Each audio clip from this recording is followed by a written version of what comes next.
Saya mau sampaikan kepada saudara bagaimana kita hari lepas hari menggenapi panggilan Tuhan dalam hidup kita. Karena ada rencana Tuhan bagi kita. Ya, tidak ada sesuatu yang kebetulan dalam hidup ini. Tuhan yang menciptakan langit dan bumi, yang menciptakan manusia, semua sangat sempurna rencananya, semua sangat teratur, dan semuanya, saudaraku, kita melihat ya sangat baik. Itu dituliskan dalam Alkitab.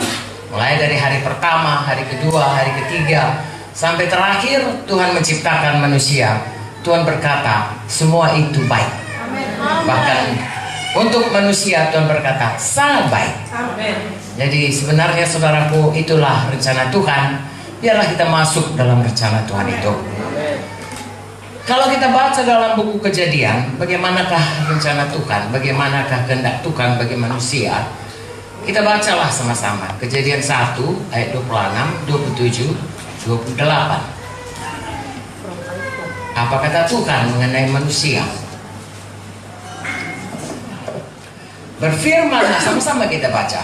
Berfirmanlah, baiklah kita menjadikan manusia menurut gambar dan rupa kita, supaya mereka berkuasa atas ikan-ikan di laut, dan burung-burung di darat, dan atas ternak, dan atas seluruh bumi, dan atas segala binatang melata yang merayap di bumi. Maka Allah menciptakan manusia itu menurut gambarnya. Menurut gambar Allah diciptakannya dia. Laki-laki dan perempuan diciptakannya mereka. Allah memberkati mereka, lalu Allah berfirman kepada mereka, beranak cuculah dan bertambah banyak, penuhilah bumi dan taklukkanlah itu, berkuasalah atas ikan-ikan di laut dan burung-burung di darat, dan atas segala binatang yang merayap di bumi. Kalau kita baca apa yang dikatakan Tuhan mengenai manusia, pada waktu Dia menciptakan manusia, Tuhan menciptakannya segambar dengan Dia. Semua kita tahu Tuhan itu mulia. Jadi itu semua kita diciptakan mulia, segambar dengan Tuhan. Sebabnya kemarin kita dengar semua manusia sudah berdosa dan kehilangan kemuliaan Tuhan. Begitu manusia berdosa, hilang kemuliaannya. Tetapi Tuhan itu adalah Tuhan yang tidak pernah gagal dalam rencananya. Kalau manusia mungkin kalau nggak masuk rencana A, masuk plan B, ya.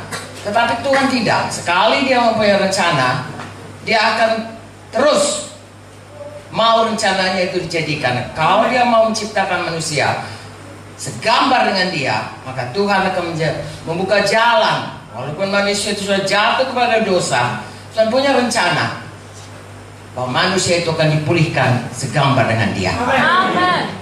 Sebabnya pada waktu manusia ini berdosa, saudara baca Kejadian 3, Tuhan berkata, walaupun sudah diusir, mau diusirlah waktu itu dari Taman Eden, Tuhan berjanji. Saya bacakan Kejadian 3 ayat 15. Inilah janji Tuhan untuk memulihkan manusia kepada rencana Tuhan semula. Begitu manusia berdosa, kehilangan kemuliaan Allah, diusir Taman Eden, ya, di bawah kutuk dan mati secara rohani. Dan kemudian kira-kira 1000 tahun matilah manusia itu. Makin lama makin pendek umurnya, makin lama pendek. Dan buku Mazmur dikatakan manusia 70 tahun, kalau kuat 80 tahun. Itulah umur manusia di bumi ini. Tetapi Tuhan tidak mau manusia itu terhilang. Dia rencanakan manusia ini bersama dengan Dia di Taman Eden. Saudara baca bagaimana Tuhan dengan Adam bersekutu di Taman Eden sebelum Adam berdosa. Bisa sudah Adam berdosa, dia diusir, tapi Tuhan mau bersekutu dengan manusia dalam bumi tanpa dosa. Dan itu sudah gagal karena manusia sudah jatuh kepada dosa. Tapi Tuhan mau pulihkan itu kembali. Dan itu dimulai dengan janji Tuhan. Dalam Kejadian 3:15, aku akan mengadakan permusuhan antara engkau, setan, ya, ular itu adalah setan, dan perempuan ini, antara keturunanmu dan keturunannya. Keturunannya akan meremukkan kepalamu, dan engkau akan meremukkan tumitnya. Semua kita tahu saudaraku, bahwasanya artinya satu waktu Yesus akan datang dan Yesus akan menghancurkan kuasa setan. Tapi untuk itu Yesus harus menggantikan kita, menerima hukuman kita. Itulah sebabnya Yesus disalibkan, disengsarakan dan mati bagi kita. Mengapa? Karena dosa manusia. Itulah rencana Tuhan, saudaraku. Kita melihat bagaimana Tuhan membuat itu satu persatu dari mulai sesudah manusia itu berdosa, bukannya tambah baik, tambah jahat. Sampai kepada zaman Nuh, Tuhan begitu sampai menyesal, saudaraku, menciptakan manusia, dikatakan, dan dia hancurkan semua, tapi dia mendapatkan seorang yang berkenan kepadanya, namanya Nuh.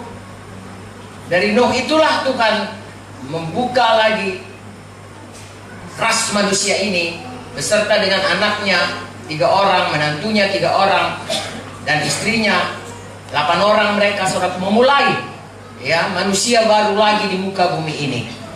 Tapi kita lihat saudaraku, Nuh juga belum apa-apa sudah mabok, kemudian anaknya juga jahat, sehingga tidak bisa dipakai Tuhan keturunan ini.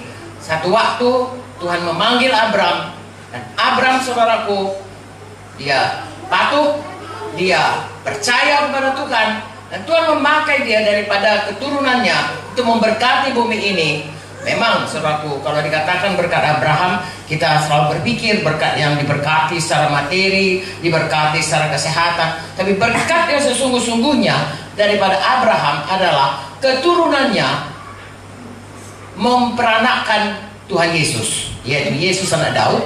Daud itu saudaraku keturunan Abraham. Kalau kita baca silsilahnya, akhirnya dari Abraham turunlah Tuhan Yesus. Dari Tuhan Yesus itulah berkat turun kepada seluruh dunia ini. Amin saudaraku.